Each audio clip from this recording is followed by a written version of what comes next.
Aujourd'hui, j'ai testé pour vous les films tirés de jeux vidéo. Et ben c'est toujours pas ça.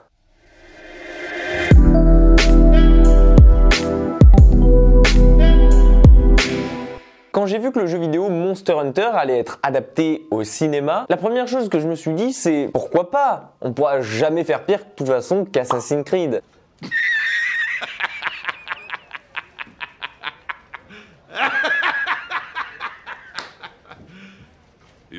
Et puis j'ai vu que c'était Paul Anderson qui s'en occupait et que c'était sa femme Milla Jovovich, l'actrice principale. Et là, j'ai abandonné tout espoir. Bon alors, côté scénario, vous allez voir, ça va aller très vite puisque en fait, ce film n'en a pas vraiment. Et vous verrez que c'est son plus gros problème. Vous allez suivre Nathalie, une capitaine de l'armée américaine qui, accompagnée d'une escouade, décide de partir à la recherche d'une équipe qui s'est vraisemblablement perdue dans le désert. Malheureusement pour eux, une gigantesque tempête de sable se ramène et s'abat sur eux, les téléportant dans un monde différent du leur. Oui.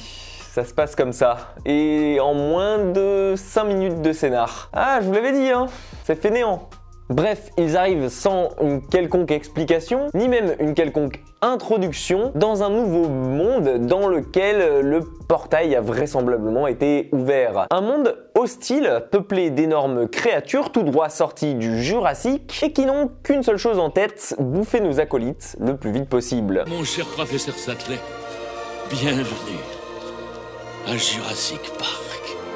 Va s'en suivre une énorme course-poursuite dans le désert pour pouvoir s'en tirer, trouver un moyen de les buter, mais surtout l'objectif principal reste de rentrer en vie sur Terre. Et alors là, par contre, si vous êtes familier du bestiau, vous devrez vous plaire. Et je pense que vous serez ravis d'apprendre que le bestiaire de ce dernier est plutôt bien fourni entre Diablos, Nersilas, Apseros ou encore Ratalos. Bref, tout y passe et vous ferez bien d'en profiter puisque ça risque, en fait non, c'est même le seul point positif du film. En effet, et comme je vous l'ai dit précédemment, le gros point faible de ce film-là, c'est son scénario. On fait face ici à quelque chose de très fouillis, qui ne sait lui-même pas où il va, et on a la fâcheuse impression que le label Monster Hunter a été rajouté au dernier moment sur le film afin d'attirer le plus grand nombre de fans possible. Le scénario semble vraisemblablement mener nulle part, et on a l'impression de faire face ici à une gigantesque bande-annonce qui nous tease tout le long ce qui va arriver à la fin, tout ça pour nous balader au final dans un désert de droite à gauche et toujours au même endroit. Pour vous donner un ordre d'exemple, il faudra attendre les 1h15 du film avant que ce dernier commence à avoir un but et qu'il reste que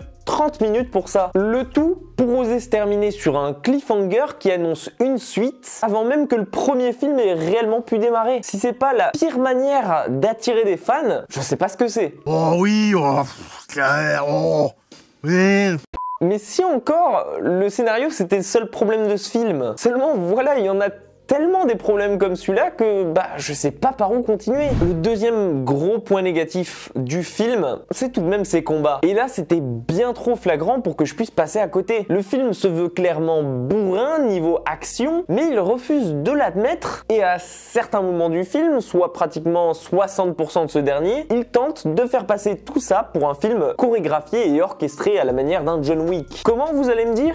En utilisant le maximum de cuts possible pour une scène d'action, afin de donner l'impression qu'à l'écran c'est une scène spectaculaire alors que pas du tout. C'est une technique assez utilisée au cinéma pour essayer en général de rattraper une scène d'action, de la rendre un peu plus rapide, un peu plus mouvementée et un peu plus stylée. Mais là on est vraiment à la limite de l'extrême, on a juste envie de gerber quand on voit ça et je me demande même à certains moments si ça va pas me créer une crise d'épilepsie. Et si ça m'énerve, c'est que c'est la plupart du temps sans aucune raison. Pour vous donner un ordre d'idée, j'ai compté pour chaque scène d'action qu'il y a dans le film, pour 1 minute d'action, on a le droit à environ 40 ou 50 cuts différents. Parfois même, ils durent moins d'une demi-seconde. Et du coup, on a le temps de rien voir, ce qui est totalement inutile. Et le pire, c'est que c'est comme ça tout le film. Par exemple, à un autre moment, pour vous donner une idée, Milla Jovovich ramasse une trousse de soins et récupère un objet qui est à l'intérieur. Et juste pour cette petite scène qui n'a rien de spectaculaire, Paul Anderson utilise 10 angles de caméra différents successivement. C'est juste abusé. Bref, entre ça, le nombre d'explosions inutiles à l'écran ou encore un nombre faramineux de ralentis, vous êtes loin d'en avoir fini. No, God! Autre chose qui va en lien cette fois-ci avec le scénario directement, c'est tout simplement les personnages et le rôle qui leur a été attribué. Je vais passer sur le fait que Ron Perlman apparaît tout juste 2 minutes au début du film pour revenir les 20 dernières minutes et il a le rôle le plus inutile de sa carrière ici. Mais concernant tous les autres acteurs, et quand je dis bien tous les autres, c'est tous les autres personnages du film, les scénaristes ont eu la fâcheuse tendance de vouloir redonner une seconde vie à des personnages pour la leur reprendre 2 minutes plus tard. Si c'est pas débile ça. Et là j'entends par là de nous faire croire à la mort d'un personnage pour au final 5 minutes plus tard nous les remontrer vivants pour au final les faire mourir pour de bon. On sent vraiment que les scénarios avaient peu d'idées et qu'ils ont tout fait pour pouvoir combler le vide et faire tenir ces 1h45 que dure le film, alors qu'au final, en réalité, il pourrait durer une demi-heure. À tout casser. Troisième et dernière grosse partie de cette vidéo, et dernier gros point négatif, et je dis dernier, pas parce que c'est le dernier, mais juste parce que je vais pas passer 1 heure pour pouvoir vous expliquer pourquoi, le comment du pourquoi ce film est merdique, mais il faut vraiment qu'on parle des effets spéciaux et des décors. 2 points sur lesquels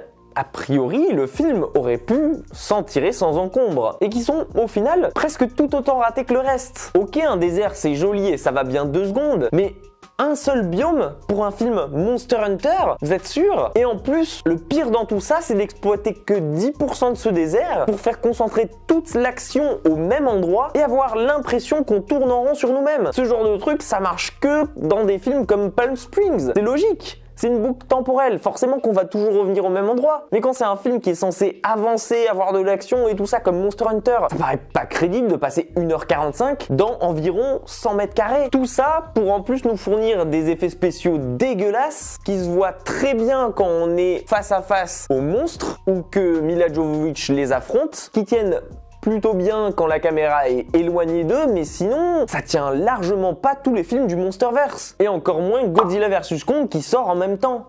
Ça fait beaucoup là, non? Bien entendu, je passerai sur les dialogues qui m'ont quand même fait beaucoup rigoler et sur une scène qui en particulier est pour moi désormais culte au sein de tous les nanars que j'ai pu voir et pendant laquelle Milla Jovovich explique au personnage de Tony Jaa ce qu'est du chocolat. C'est juste légendaire. Bref, je vais m'arrêter là parce que comme je vous l'ai dit, je pourrais durer à peu près la durée du film, 1h30 pour vous en parler et pour vous expliquer pourquoi c'est une mauvaise adaptation. Mais je pense que vous avez comme moi mieux à faire et qu'il suffit juste d'abandonner l'idée de regarder ce film. Mais je me pose tout de même une question. Qui donc là-haut continue d'injecter de l'argent dans les films de Paul W.S. Anderson? Oh, c'est pas si mal. Non sérieusement, perdre 60 millions comme ça, c'est fascinant. Bref, si la vidéo vous a plu ou vous a permis d'éviter votre après-midi ou votre soirée d'un film désastreux, n'hésitez pas à la partager pour que plus de gens la voient et que plus de gens soient au courant. C'est sympa. Pensez à la liker et à vous abonner à la chaîne si c'est pas déjà fait. Prenez soin de vous et comme d'habitude, moi je vous dis à très vite pour une toute nouvelle critique, qu'on espère meilleure.